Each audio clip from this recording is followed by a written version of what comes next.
Hello friends, स्वागत है आपका आपके अपने लीगल चैनल में। आज की इस वीडियो में आपको एक जानकारी दे रहा हूँ। ये जानकारी पे बहुत सारे लोग कंफ्यूज हैं क्योंकि लोगों को ये नहीं पता कि हमें ये स्टेप कब लेना होता है। इस स्टेप के बारे में तो पता चल गया क्योंकि अब इतने सारे वीडियोज हो चुके हैं, सब कुछ है, लेकिन ये स्टेप कब लेना है इसके बारे में मैं देखता हूँ कि अभी भी फ़ोन कॉल्स आते हैं तो लोग कन्फ्यूज होते हैं और हमारा काम है जो भी आपके कन्फ्यूजन है उसको दूर करना। अब अपनी ओपिनियन से मैं आपको बताऊंगा कि यदि आपकी पत्नी ने पिटीशन के अंदर झूठ लिखा है और आपको पता है कि यह झूठ है, तो आप उसके ऊपर कार्रवाई कैसे कर सकते हैं, आप उसके ऊपर एक क्रिमिनल प्रोसीडिंग कैसे इनिशिएट करवा सकते हैं। देखिए दोस्तों, बहुत आसान है। बस अगर आपको सही स्टेज नहीं पता, टाइमली आप उस काम को नहीं कर रहे हो, तो आपको कोर्ट से डांट भी पड़ेगी और आपका काम भी नहीं होगा। इसलिए टाइम बहुत इंपॉर्टेंट है। अब देखिए, पत्नी ने एक मेंटेनेंस का केस डाला। उस मेंटेनेंस के केस के अंतर्गत उस पिटीशन में 10 पैराग्राफ हैं। आपका कहना होता है सर 10 में से 9 पैराग्राफ बिल्कुल फॉल्स हैं और उनके हर एक चीज के एविडेंस मेरे पास अवेलेबल है।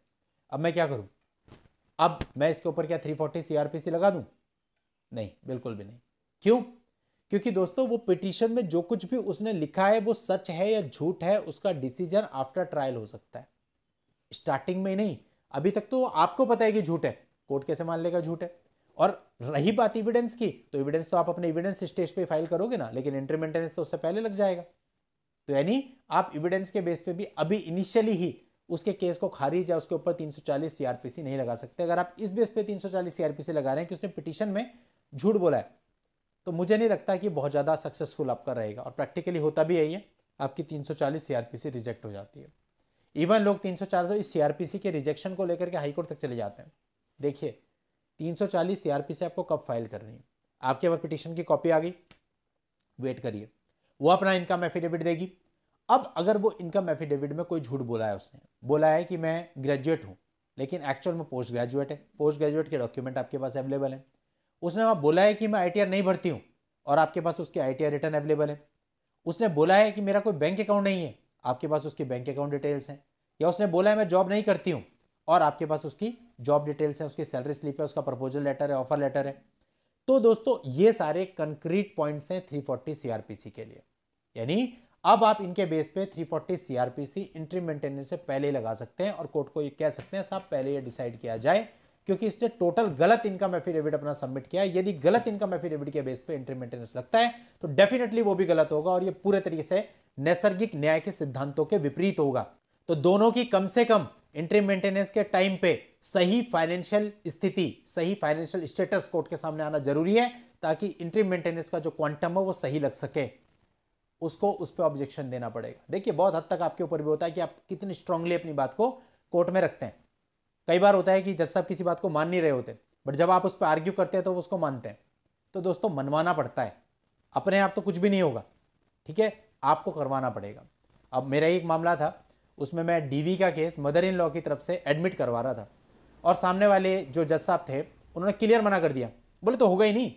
जब उसका बेटा है तो वो अपने बेटे से जाके मेंटेनेंस मांगे, बहू से क्यों मांग रही है? वहां पड़ा उन्होंने 10 लाख रुपए।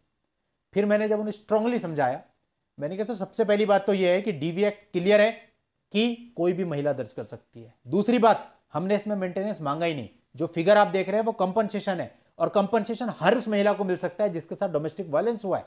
ऑनरेबल सुप्रीम कोर्ट इसमें बिल्कुल क्लियर है, ऑनरेबल हाई कोर्ट इसमें बिल्कुल क्लियर है और दोनों के वर्डिक्ट मेरे पास रखे हैं। अगर आप देखना चाहें तो देख लीजिए, ये एडमिट होगा और उसके बाद तुरंत एडमिट हो गया। तो दोस्तों, ये आपको करना पड़ेगा, कोर्ट अपने आप से कुछ नहीं करेगा। कोर्ट को आपको कन्विंस करना पड़ेगा, अपने आर्ग्यूमेंट से बताना पड़ेगा, तब बात बनती है।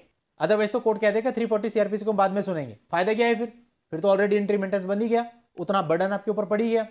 तो इसके लिए आपको खुद से एफर्ट्स करने पड़ेंगे। इवन एक मैंने वीडियो बनाया था, उसमें लड़के ने 91 सीआरपीसी का एप्लीकेशन लगाया कि लड़की ने अपनी बैंक डिटेल छुपाई है, उसको आदेशित किया जाए कि वो बैंक डिटेल दे, और कोर्ट ने उसकी 91 सीआरपीसी को सुना ही नहीं। इंट्री मेंटेनेंस भी तय हो गया, पूरा ट्रायल भी हो गया, और बोलता रहा पूरे ट्रायल में कि मेरी 91 सीआरपीसी पेंडिंग है, उस पर तो ऑर्डर करिए। कोर्ट ने जजमेंट के लिए फाइल लगा दी और बोला जजमेंट के टाइम हम उसे देख लेंगे। अरे तो फायदा क्या है? जजमेंट के टाइम पर अगर आप उस पर कोई ऑर्डर भी करेंगे, उसके बाद तो किसी पार्टी को आना ही नहीं है, तो क्या बैंक डिटेल प्रस्तुत करेगी? वो तो पहले उसका डिस्पोजल होना चाहिए था ना। और कायदा और कानून भी यही है, एस्टेब्लिश्ड लॉ यही है कि अगर कोई एप्लीकेशन पेंडिंग है तो पहले उसका डिस्पोजल होगा बिफोर जजमेंट। तो दोस्तों, ये सारी चीजें स्ट्रांगली जब तक आप कोर्ट के सामने नहीं रखोगे, कुछ भी होने वाला नहीं है।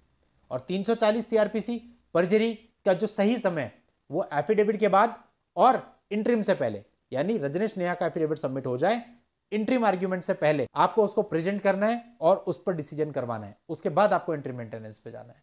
तो उम्मीद करता हूं दोस्तों अभी ये चीज आपको क्लियर हो गई होगी। इसमें मैं देख रहा था पिछले कई दिनों से मुझे कॉल मिल रहे थे, अभी आपको कॉल लेने की जरूरत नहीं है। अगर आपके मन में ये चीज, ये शंका थी तो ये खत्म यहाँ पे। चलिए दोस्तों आज के इस वीडियो में इतना ही। नेक्स्ट वीडियो में नई जानकारी के साथ मैं आपसे फिर मिलता हूं, तब तक के लिए good bye and thank you for watching. Take care.